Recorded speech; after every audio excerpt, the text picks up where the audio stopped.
Namaste and welcome to the another wonderful session of Advaita Academy Shankara Jayanti Festival that we are celebrating. And today we have two excellent speakers. One, Dr. Sthaneshwar who is a professor in San Diego, and he will be starting out first. We will talk about that in a few minutes, and I'll introduce you formally to you a little bit more in detail. And after him, in the second session, we'll have Swami Chidananda, who is a Swami again with the West and the East combination. I will introduce him formally later. So these are two live sessions. So as usual, we'll listen to them. Please put your questions in the chat box, and depending on the time, Sthaneshwar ji and Chidanand ji will take those questions and we'll address them as we go forward. Looking forward to excellent interaction, and let me introduce Professor Dr. Sthaneshwar Tamalsina. He was born in, I suppose, from the background that I got, in Nepal, but he has spent enormous amount of time in India and in United States, where he is a professor in the San Diego itself for now several years. And since 2014, he has been a full-time professor in San Diego State University. I think the key thing which I got from his background was extensive book publishing, 5 books, 23 articles, 10 chapters, essays, encyclopedia essays, large number of things. I think even more amazing is the ongoing projects, the diversity of his interest in Vedic metaphysics, memory and self, recognition and intersubjectivity, samskara, imagination, emotion, self and personality, large number of things which he's interested in. But obviously, as we can see, the foundation for all of them is Advaita and the consciousness in Indian philosophy that he will talk a little bit more about. And he also got his PhD from Germany, and he got master's in Varanasi, and he got a BA in Nepal, 3 degrees in 3 different countries. And he has large amount of private education in Indian philosophy, tantric tradition, Sanskrit Buddhism, Sanskrit grammar, Vedic traditions, and multiple languages that he speaks. We are really fortunate to have Sthaneshwar ji today. And Sthaneshwar ji, the floor is yours. Thank you so much. Nirasamsat purnad ahamiti pura bhasayati yat dishakha masaste tadanucha vibhangtum nija kalam swarupadunmesha prasarana nimesha sthitijusas tadadvaitam vande paramashiva shaktyatma nikhilam.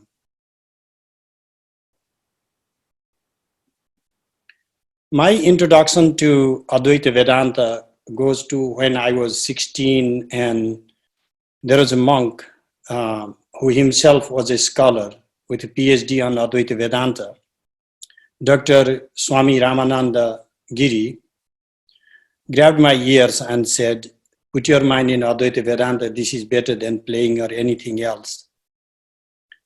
Since then, till the age of 25, I stayed in different monasteries in India and Nepal, got a Gurukula education from among the Advaita masters of the lineage of Shankaracharya.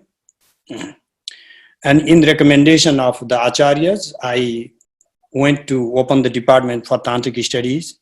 I have sought an integration of Kashmir Shaivism and Advaita Vedanta, and that reflects my own personal life as well as my academic life. What I see most significant, and I asked the organizers to just let me talk about what I see a relevance of these ideas, is the rigor, the amount of rationality these acharyas, Shankaracharya in particular, placed on defending propounding the Advaita Vedanta. They could have only said, this is Shruti, you have to believe in it, you have to have faith, and if you do not believe in it, this is going to be bad for you, or something like that. But they meticulously developed their own epistemology, pramana system, and their own ontology, the description of the world, and they addressed every single aspect that we can think of, that a philosopher of that time to address. And what I find is some of these teachings could be not just relevant for our personal spiritual progress, but for the progress of the entire globe. This is the key point, though. When I talk about having a global influence of these ideas, I'm talking about a scientific approach, because science by its nature has a global thrust. We don't respect Einstein, for example, for being an American diaspora Jewish. So whatever he teaches is considered scientific, which means that is applicable in all contexts for whatever his theories allow to. So while recognizing that Shankaracharya is our Acharya of the lineage of the Vedas, but I'm also thinking about Shankaracharya as one of the most rational minds of that time. And this is what rationality does, is his teaching is not reserved. The truth he has propounded, the theories he has developed, are not applicable for just one small tribe of one particular time in a remote past. That is the nature of Satya, the truth, that they have this universal, eternal trust, and they are relevant all the time. And sometimes we fail to recognize their power, their force, maybe because we are reserved in their ancient nostalgia and the language and the culture and all the barriers. So I have decided for a long time to keep my own practice within me, and then that is a theological approach of whatever Shankara means to me personally, and separate this from the most profound teaching he has given that is for the entire globe. And if we cannot make it known to the globe, and that is our mistake, that we have failed our acharyas in this process, that today particularly is the globe where if you take these ideas to the people, then people are willing to listen to, and they are not just going to come to you because you have something good.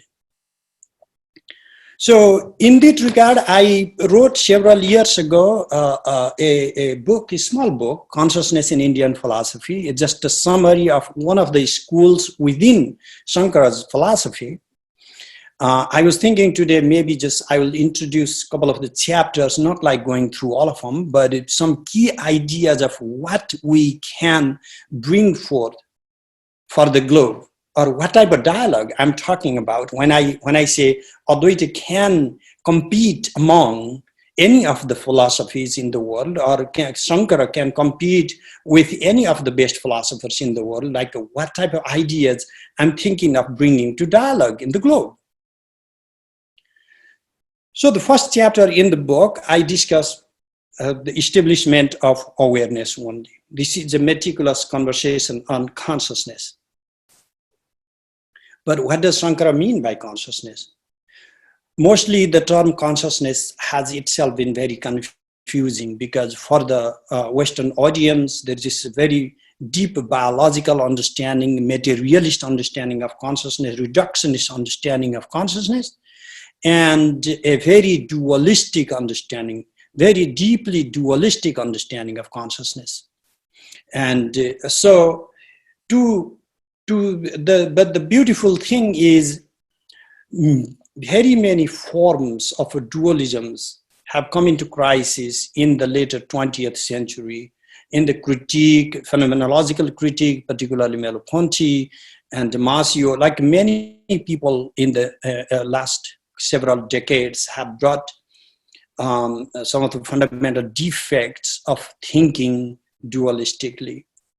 And because we are in the right track to address the need to go beyond a dualistic way of thinking about mind, body, cosmos, and consciousness, and all this. So I think that in that regard, should the philosophy of Shankara, the Advaita Vedanta, because foundational thesis, in my opinion, is the singularity, universality, and the truth embedded within consciousness, Chaitanya. So in this front, if we were to engage some of the ideas, for example, the dominant ideas of Hegel and Merleau-Ponty and Husserl, that is the direction I'm taking my own research, I think that this could lead for a broader recognition of our ways of thinking. Particularly, we would introduce Shankara in a global perspective. This is not very new because Bina Gupta started a little bit, but she has her own limited exposure to the text. J.N. Mohanty could have done a lot, but he started from Indian philosophy, and maybe for a bigger recognition, he just left this area and then spent most of his life doing phenomenology. So when we lose the best of the brains to work, engage in these ideas, there is always this vacuum that needs to be filled. But why should we do that? I mean, many of the people might even question the worth of this type of engaging globally. Because if we are only interested in practice, there is nothing we can gain by having these conversations. But all the social realities are shaped through the humanities, and all the branches within the humanities are determined by the dominant philosophy. And as long as we are not engaging as philosophers, we are not even interested in reshaping, refining, redefining any of the philosophical categories, and we are simply allowing ourselves to be colonized further and further. So to me, Shankara's philosophy has to be both way relevant, not just that I want liberation, moksha, and then this is going to give me one, but also we want a social recognition, we want a social emancipation from ongoing colonization of our consciousness. And for that, I believe that Shankara's way of thinking could let us move forward. In the next chapter, I discussed on Swaprakashata. I have, this reflexivity or self-luminosity of consciousness is not too new, and a universal conversation. You can go to Descartes and start from there. And many of the Western philosophers have also viewed consciousness as self-aware. But that is where we can get some dialogues. But then there's this Donald Davidson, for example, and there's some Rosenthal, there is this higher order consciousness theories like hot theories, and many of these ideas can be subsumed and maybe expanded further, gone beyond where the West has thought today by engaging some of the critiques found in Advaita, in Shankaracharya's commentary upon the Upanishads and his Brahma Sutra, Bhashya, Sharirika, Mimamsa. We have been very shy in engaging the globe. Maharishi Mahesh Yogi brought some ideas and engaged some of the scientists, physicists in particular. Unfortunately, that did not gain any traction in the long run. With Dalai Lama's approach with the Mind and Life Institute to engage scientists has gained some traction, and at least Western scholars appear to be more open-minded because the Dalai Lama has also openly invited them, and in spite of differences in ideas and approaches. And like Francisco Varela and Ivan Thompson come to my mind, that how some of the Buddhist ideas have been mainstreamed through biology, in the philosophy of biology in the modern days. So I think that there is this substantial amount of thinking that are reserved in the Upanishads and their commentaries, that we could actually bring them to dialogue in the globe, and I think that that would be good for the humanity.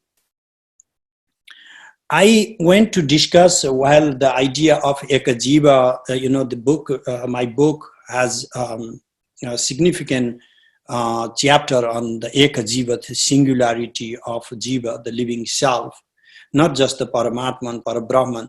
I felt the need to work in this idea, particularly when you start thinking about Jiva, not just reserved to human beings. If you think that there is Jiva also in plants, and if you are a farmer, you would know you can cut branches and transplant them, and then there's an infinite amount of Jivas come. And like today you have this cloning, but even before these cloning kind of ideas were known to the rishis, they knew about the frogs and how their body can be, each of the cells of the dead frog can come out to be frogs on their own. And so they dealt with this oneness, manyness questions.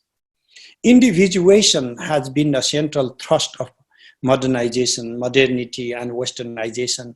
So where we stand today is we have made, really a sort of selfishness and a sort of virtue philosophy has gone down. We have brought up greed and as the central philosophy. This Ekajiva I wrote with an intention that this has the potential to bridge what we need today and the ancient times, the rishis thinking, and even for sociology, like for example, Talcott Parsons or Anthony Giddens, they have tried to use some of the models that our rishis thought, like in the Purusha Sukta, for example, and I believe that that way of thinking could help us move forward. In the Advaita Vedanta does talk about the multiple layers, multiple levels of Satya. So this Paramartha Satya, Vyavahara Satya, so Pratibhasika Satya. These different levels of Satyas also help us bridge the type of reality that today the physicists are talking about and our everyday phenomenal, conventional reality. And this again could be useful for advancing aforementioned, that I already mentioned some of the schools where we could make a deep impact. So my understanding here is threefold. Not just that we can engage Shankaracharya for pure philosophy, we can bring this to psychology and cognitive science, and then it can branch off to many other studies. Just for example, we are thinking of avidya, this is illusion, the world is, we are deluded, Maya, projection, and pessimism, but actually significant amount of creativity is discussed in the discourse on avidya, how new things emerge, what type of emergent properties come, and what is the relationship, how can there be something emerging without violating, without destroying the original, and in that our whole holographic reality, like David Bohm's type ideas, and in that we can, for example, Gilles Deleuze wrote on cinema, because today's world we have so much of virtuosity, but we are moving from, like even our conversation today, I'm talking to my computer, so this is the virtual reality. And in this, when Shankaracharya said of the virtual reality, and we poked fun of it. We are actually living today this virtual reality that has become a bigger reality for us than our own physical reality. We are having all kinds of social and personal and private transactions in this virtual space, and Maya, Avidya are some of the key categories to discuss those things. There's so much of research happening these days on creativity, from among the, not just the cognitive scientists or philosophers, also biologists, psychologists. I mean, where does the creativity come from? And like on imagination, like how do we imagine? What is the nature of imagination? Because for our mind, for human mind, if we are just recording the stuff, we would be just like a computer, but our ingenuity is in our capacity to imagine something. So that imagination is going to play more and more key role in determining what constitutes us as a human and what separates us from the machines.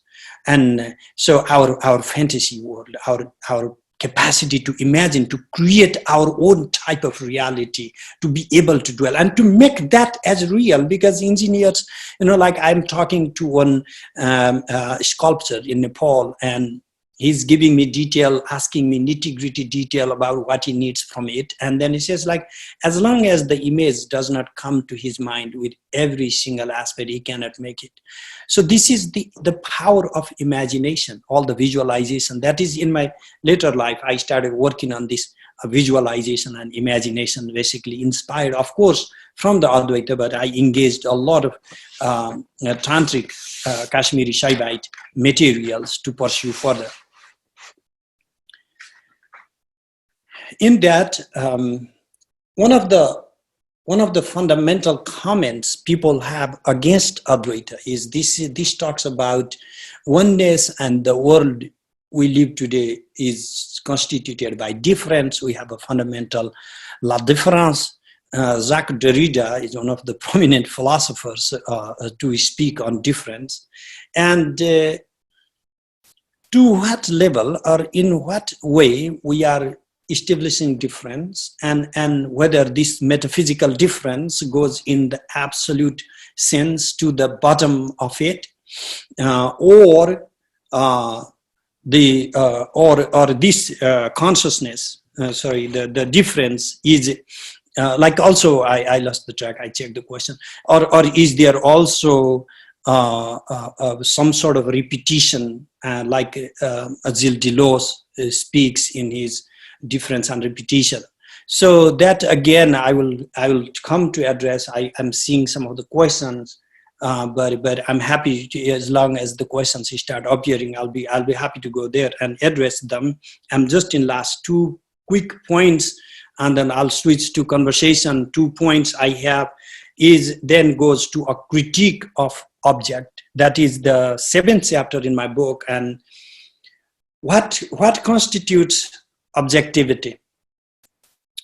The philosophy of objectivity, like if you are looking into people like Ayn Rand, who have made empathy impossible, she considers altruism nonsensical.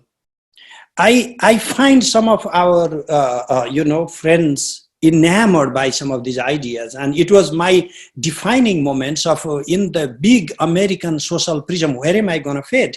And then when I found some people actually blatantly, openly praising selfishness and greed, and I immediately found this is absolutely the opposite of all the teachings my acharyas ever gave, and this is the fundamental social philosophy that I will live my life against. And that was very helpful to me to discover who I am not. So so I think that our approach, we should never ever think that these philosophies cannot take down the current leading social philosophies. Just because these acharyas did not address all the commentaries or everything that is happening today, we have to read these books. That is what I'm fundamentally saying, that there is one beauty of reading these things in our private room and, you know, trying to have the mystical experience. But it's a quite different thing to bring these ideas to the globe, introduce these ideas to the people who will bluntly reject anything people looking like us have to say, and then have a sustained conversation, a logical, peaceful, harmonious conversation as much as it is possible, and then to make them listen to these ideas, not because these are our ideas, these are universal ideas. And so it's like mathematics. So if somebody says 2 + 2 is 5 or 3 and keeps arguing, it's okay, because as long as we have the truth, as long as we know what is our foundation, that we are grounding ourselves on rationality, we have no reason to not engage that. So the last point, again, the last chapter in my book is I discussed Chinmatra and Chittamatra. I wanted to end there because we hear from Shankara Digvijaya and many other narratives about the dialogue that Shankaracharya had with Mimamsa, and in his book itself, in Brahma Sutra Bhashya, we find substantial amount of critique of the Yogacara and Sautrantika ideas. And I have been working on this philosophy of dialogue, actually, because what I think is, why cannot we teach the globe what a creative dialogue looks like from our own cultural memory of the last 2000 years, in which Buddhists and Jains and Hindus sustained a very creative dialogue, refined their categories, learned from each other's, and still maintained separate identities, did not devour each other's, but still revered acharyas from each other's sampradayas, but always stood up and also disagreed. So I think this is the thrust in which I want to end my comment, and then for I can see a couple questions. If you have more questions, I'm happy to engage if I can. So I'm gonna read from the first question I had seen. If is consciousness a mute spectator to the activities of self, or a co-participant to is reality a point that we come across other crossing Maya? So these are 2 or 3 questions embedded in that. I don't see that as a single question. Is consciousness a mute spectator?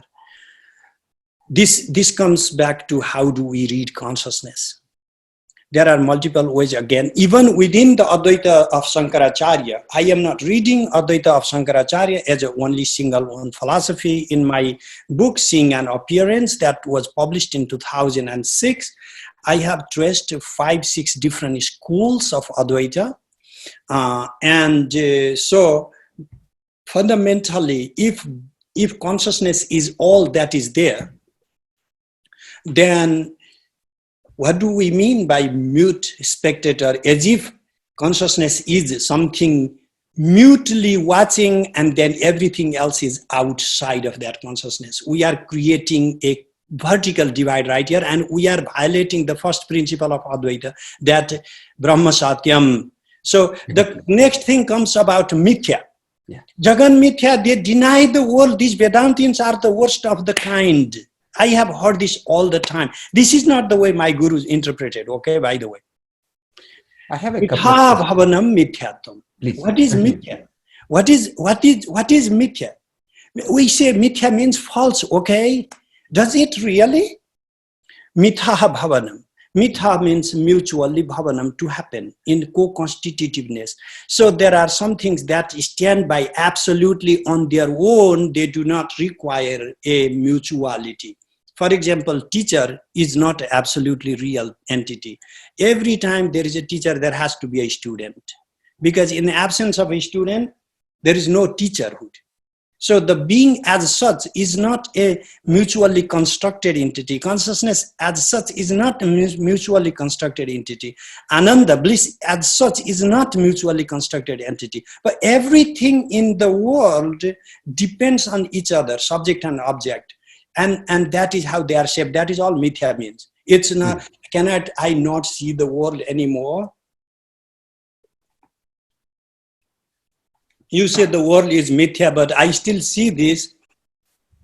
Okay, if you go ask a quantum physicist, he's going to say that the world given to you is constructed by your neurons and projected, and it's actually just the electrons and all the particles and just the energy wavelengths. It's just all, everything is wave only, and they're talking, is it a wave like or a particle like? Okay, so if they are not senile to say that our reality is the way we see these things, but in fact, the deeper thing we go, even in physical world, it is not the way things are composed. It's not the way things are made of. And so if that is okay, then why cannot we say that our everyday transaction is a mutually constructed reality? That mutuality can come from our culture and our own person. Who I think I am by being in America is very different than who I used to think I am when I was in Nepal. That is a social reality. That is mutually constructed personality within me. There is a physical reality, mutually constructed personality in me. Now I think of myself a teacher and a parent, and then so many other things within me. That is also mutually constructed. So that is one point I would like to say, rather than saying a completely mute spectator. But I do have a couple reservations that in the philosophy of Shankara, we found a nishkriya, a sort of motionlessness, because if consciousness is universal and omnipresent and not defined, determined by space and time, he argued that there could also be no motion in reality, and then everything else has to be viewed as, perceived as. But that is where, because I also study Kashmir Shaivism, and I'm more Kashmir Shaivite in that sense, so that is where the fundamental difference comes from the philosophy of Utpala and Abhinavagupta, that if you read, they are also Advaitins, by the way, and they borrowed all the ideas except for this fundamental effulgence, power, potency of that one to become many, and without the need for calling upon any illusory or factors. So that those models we can, because these are also the ideas from our rishis, and so we have no reason to discredit some of those ideas if they help us promote ultimately Hindu philosophy. Excellent. There is another question. Which says, can you explain in brief some dialogue Vedanta and Buddhism has on consciousness? So the fundamental thing is we kind of sort of agree on everything our Buddhist brothers have to say up till the earth stage. It goes to when we are going in the jhana, like meditation. But the ultimate point we do not agree on is when they start talking about the momentariness of consciousness. Mm-hmm. And why this is problematic to us is not because Brahma is Nitya and it is mentioned in the Shruti. At least Shankaracharya does not even one time evoke the force of the Shruti when he's having dialogue with the Buddhist, because the Buddhists do not agree on your Shruti's validity. So it would be a mute point to trace your book, your holy book, and then try to say my holy book says this thing. So that is the fundamental problem of today's global discourse. Who cares about those things? If you are going to have a conversation with other parties, your pramana has to be agreed upon pramana by the opposite party. And the opposite party agreed on pratyaksha, perception, and inference. So the immediate knowledge for how do you confirm the momentariness of yourself? Do you experience it? Is it given to your consciousness? The momentariness. If you say I have experienced my own momentariness, or how does consciousness know its momentariness? Because if time itself, temporality itself is known to us due to consciousness, because time is not like this book that I can pick up. Time is not an object. Time is always revealed to me because I'm conscious. And then in that consciousness, I also become conscious of temporality. But how does the time that is itself a construction of my mind construct my own the momentariness of consciousness? And if it does, that is itself a projection of the product upon its creator. upon its source. And to know the momentariness, there is something knowing the momentariness. And it does not actually reject the continuity or sustenance of consciousness. Actually, this idea of the ninth level of consciousness was so crucial around 5th-6th century when Huensang came to India, studied Buddhism, Paramartha's philosophy, and went back to China. They actually introduced this ninth level of consciousness.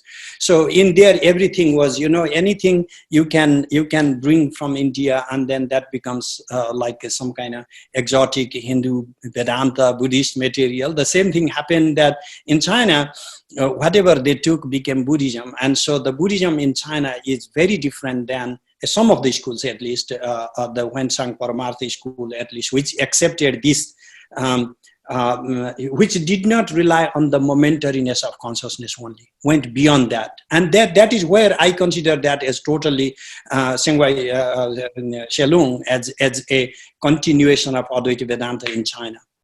See, I have a question. Yes, sir. Because you are looking at Advaita from both Shankara as well as Abhinavagupta and other Kashmir Saivism. How do you reconcile that, and where do you see the differences that cannot be reconciled?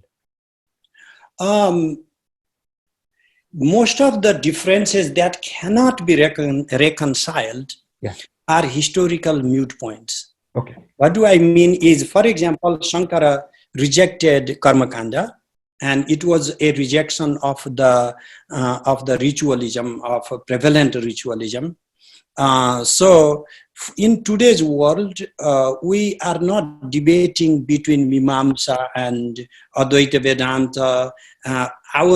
We are more and more open to the ideas to engage Buddhist ideas or China ideas, because our global platform is so big that we have to, instead of going back to can there be Jnana Karma Samuchaya, like that was such a crucial point for the acharyas of that time. Like Sureshwar Acharya spent his Brihadaranyaka Bhashya Bhartika more than 3,000 verses, can you imagine, writing about fundamentally defeating the Samuchaya or integration of Jnana and Karma. Mm-hmm. So even though for Shankaracharya of that time, I'm not saying he's wrong, because where he's coming from is this absolute space or beyond the space in which the ordinary people like us cannot even walk really. So and therefore in that absolute state of just experiencing the Brahman, there is no requirement for any karma. There's automatic sannyas of everything. But then the life we are living, I don't see a fundamental issue with if you try to integrate some karma, you go to temple. Like even the later Advaita actually has this paradox. On one hand, we are teaching a strictest form of rejection of Jnana Karma Samuchaya. On the other hand, many of my gurus from the Shankara order also worship Sri Chakra, and my Shankara Chaitanya Bharati is my guru. By the way, he moved, our whole ashram was moved from Kashmir to Banaras, if you go to Lalita Ghat. And so we belong to the Parampara, but we also worship Sri Yantra, and then Sri Vidya. We have this initiation on Sri Vidya. So our acharyas have already integrated many of these things in the later times, most likely 13th, 14th century onward. So it has already happened. The fundamental things we could not agree upon, our culture has already embraced those things. So you are saying in a Vyavaharika context versus Paramarthika context, there may be differences, but as we are dealing on a day-to-day basis, we do not necessarily have to worry about the Kashmir Saivism version of Advaita versus, Shankara's version of Advaita. We need to integrate and function on a day-to-day basis. Subtle differences of absolutism may not be as important to us today. Is that what your thesis So is? as a scholar, we care a lot for differences. Okay. And then that is why when I wrote the book on Drishti Srishti Vada, I checked the nuances, and I'm not making up anything, I'm a scholar. And if you read Appaya Dikshita's Siddhanta Lesa Sangraha, actually Appaya Dikshita's Siddhanta Lesa Sangraha is like a mine to trace so many different variations within Shankara's Advaita. So if we are looking for differences, we are going to find those differences even within the philosophy of Shankara. And Actually, there are forgive some me, I'm people, actually looking at integration, but I just wanted to engage because you are such a scholar, no, and it's a pleasure to engage an academician as well as a scholar to deal with. So I just was trying to pick some edges. So forgive me if I... no, thank you, sir. Really, I mean, you have brought this really essential thing that touches my heart too, because I have dealt with these two issues, all my life, and I always question whether I'm living the life that acharyas meant us to live, or whether this is a far-fetched integration. But anyway, my own judgment is there is we can use for the practical things, because Shankara's philosophy does not talk about your everyday life. It's simply left for you to consult other acharyas. Right. So it is for the Paramartha. The whole teaching is when you are a sannyasin. Honestly, like if you read the 18th chapter of Bhagavad Gita, Shankaracharya's commentary, he is very open about, I'm teaching to the sannyasins. Yeah. Okay. So, but we are trying to get everything he teaches and not actually go there, in our social reality. I have one more question. In your Yes. biography as well as some other things, you are such a renowned, even studying the tantric philosophy, of course, with the Kashmir Saivism, and some of them come with it. I'm curious how you are reconciling, integrating, and how are you integrating? This time it is not about differences. It's about integrating the Tantra and Advaita. Yeah. I'm curious. So, in my own Dakshinamurti Mat in Banaras, that is in Godalia, we could not get our lunch without doing the Dakshinamurti Stotra. Yeah. Vishwam Darbana Drishyaman Nagari Tulyam Nijam Targatam Pasyan Atmani Maya Bahirivod Bhutam Yatha Nidraya Yah Sakshat Kurute Prabodha Samaye Swatmana Mevadvayam Tasmai Sri Guru Murtaye Nama Idam Sri Dakshinamurtaye. Bhagavan Shankaracharya composed this. His disciple Sureshwara wrote Manasalasa, the commentary upon it, and you will be amazed, I hope, to see he's talking about 36 categories from Kashmir Shaivism in that commentary. Mm-hmm. So I am not trying to do anything that acharyas themselves have not done. Okay. The integration already happened in the life of Shankara. If you read Dakshinamurti Stotra and then the Sureshwara Acharya's commentary upon this, you will see that. But more to say, if you read Vidyaranya Swami, Panchadasi, that was my first Vedanta book, first Advaita book. In Panchadasi, yeah, there are like a substantial citations from Agama. And the same Vidyaranya who wrote Panchadasi also wrote Sri Vidyanava Tantra in 3 volumes, sir. It's a substantial source for studying all the aspects of Tantra Vidya. Excellent. So this type of integration is not something I did not have to find my way around. I found the acharyas, they have already worked on this, given us how to reconcile these things. And then, so my job has been only to faithfully, honestly study, and then try to bring it to practice. And the last question, if I might, is yes, how are you finding the Western audience reacting to what you are saying regarding the Advaita and some of these? Is there a lot of, because I know in the Silicon Valley, there is a lot of attraction towards Buddhism in addition to Hinduism, but Buddhism has become a lot bigger in the West thanks to this mindfulness and some of the ways of looking at it. I'm curious about how are you finding in your teachings the interest in Advaita Vedanta? I have not worked outside of academia much bigger, and when I give public discourses, my circle is quite limited. Yeah. And therefore, I cannot say this is welcomed or not welcomed, but I can say, because when I'm speaking these things, I'm speaking as a member of the community who really cares for these things, and I'm embarrassed of our community, because if you go to diaspora, the only thing that matters is investment and politics.